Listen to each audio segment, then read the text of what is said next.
Hey everyone, welcome to the channel, and today we have a box to unwrap.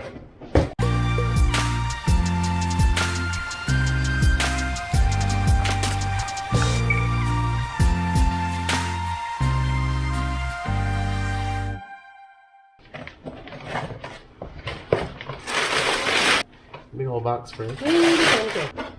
But today we're going to put T-rails on the kayak. What I have today is a thing called T-track.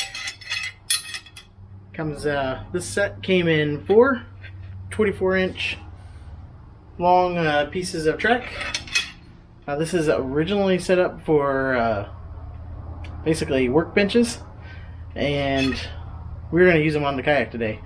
They are aluminum, they're anodized, so they'll last a long time, they're sturdy.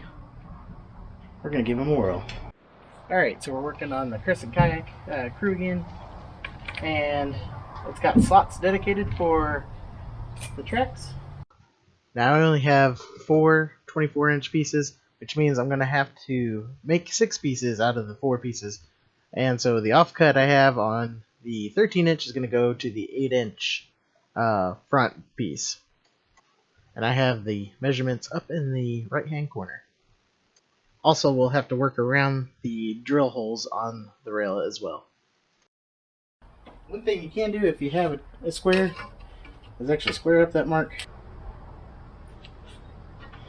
So now we have a nice line to follow with the hacksaw. Easy hand hacksaw here.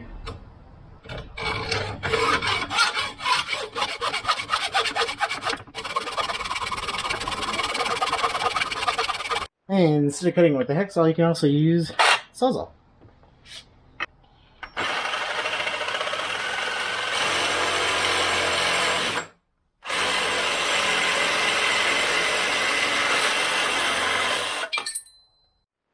Alright, so I've got this rough edge here that now needs to be smoothed out because I really don't want that on there. We're going to use a sander.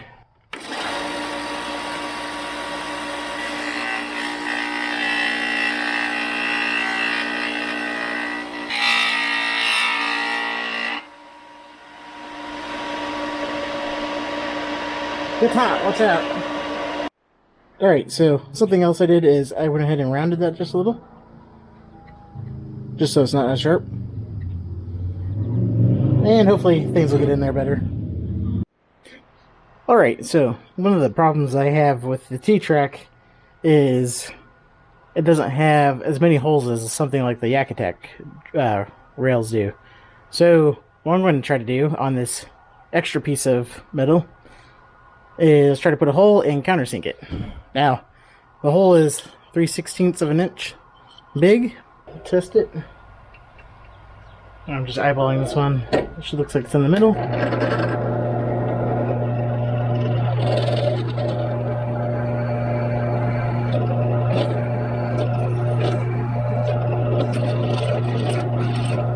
Alright, so we're going to get a burr on the back side. Be careful of that. Don't cut yourself. And if you don't know what a countersink is, so you see that inset right there? So you got the hole in the back and then a little bit bigger hole tapering down to it. Well, that allows the screw head to fit down inside that taper, making it more flush.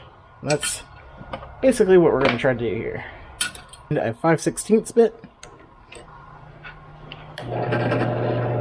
Try right here. Careful not to hit the sides.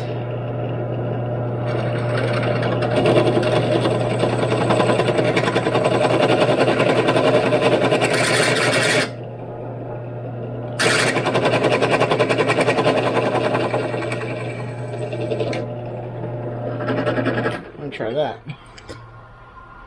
There's the first one. The second one, we'll try this. We're going to take one of our screws. Make sure you have screws that are tapered like this. It's in there pretty good. Might need to go a little deeper. Let's see that. Actually, that looks about the same. Oh, no, a little deeper. So like I said, the holes are 4 inches. So this one These two I especially want to get some more holes in because they only have 2 to begin with.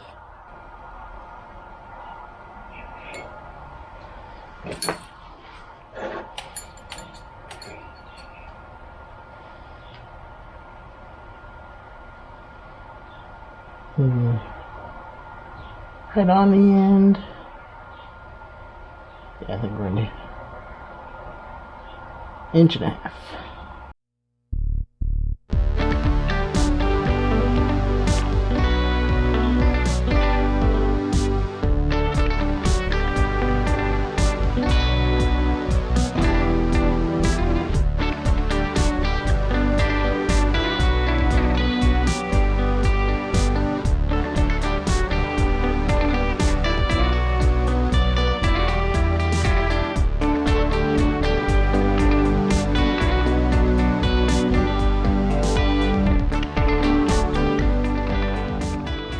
Alright, we're switching to the 5/16.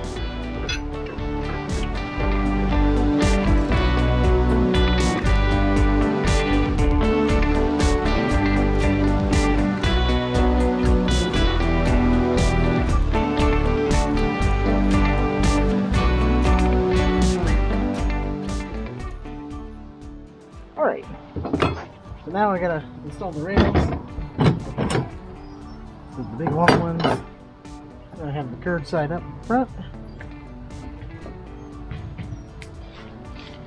Get it roughly where you want it.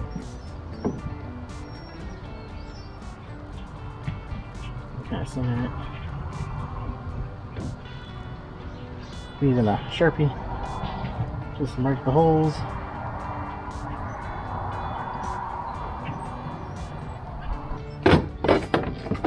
Holes marked. I'm going to use a 3/32 bit to pre-drill.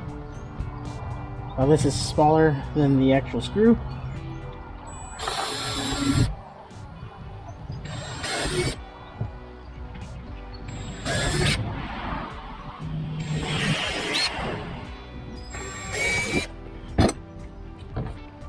Plastic out of there.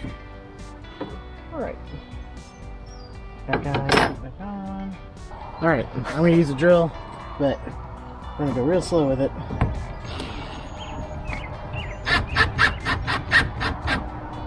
I'll tighten them up with a screwdriver to finish them off, but this just gets it going a little quicker.